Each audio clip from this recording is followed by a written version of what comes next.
নমস্কার বন্ধুরা, রিনা স্নেহা রান্নাঘরে সবাইকে জানাই অনেক অনেক স্বাগত। আজকে দারুণ একটি রেসিপি হতে চলেছে। রেসিপির নাম ধোকলা। এই রেসিপিটা আমি পাঞ্জাবে সর্বপ্রথম খেয়েছিলাম, তো আমার খুবই ভালো লেগেছিল। তাই আপনাদের সাথে আজকে এই রেসিপিটা আমি শেয়ার করব।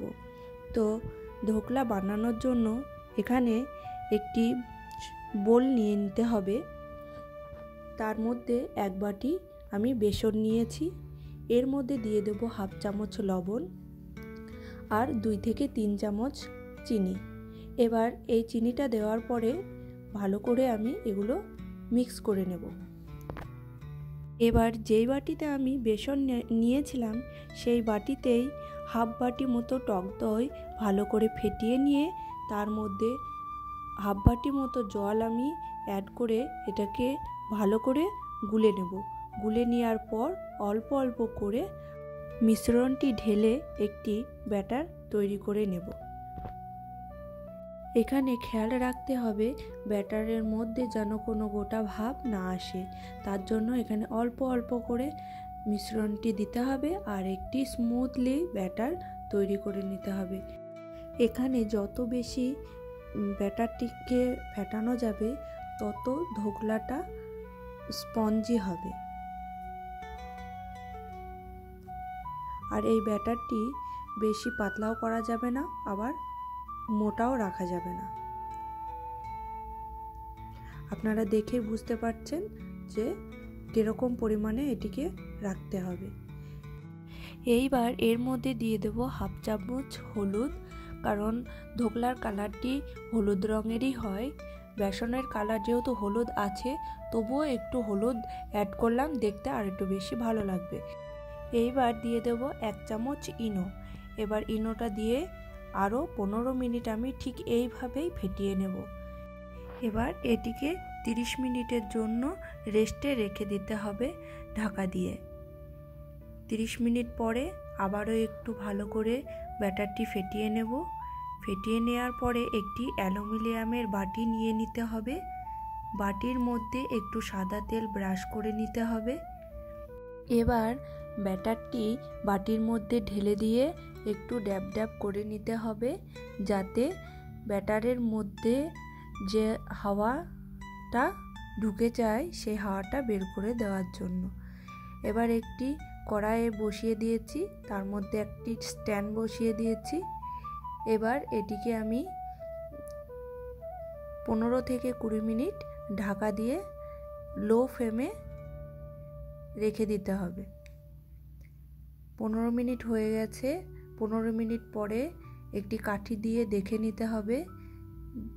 কাঠির গায়ে যদি লেগে যায় তাহলে আরও কিছুক্ষণ রেখে দিতে হবে, আর যদি না লাগে তো এটাকে নিচে নামিয়ে নিতে হবে।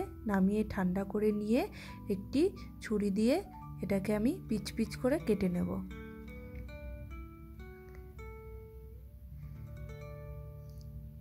কেটে নেওয়ার পর সমস্তগুলো আমি চামচের সাহায্যে এখানে আমি তুলে নিচ্ছি। আর এটি দেখুন কতটা সুন্দর হয়েছে।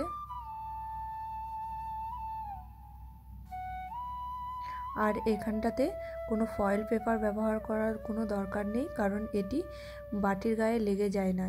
খুব সুন্দরভাবে এটি এমনিই উঠে যায়। সমস্তটা তুলে নেওয়া হয়ে গেছে।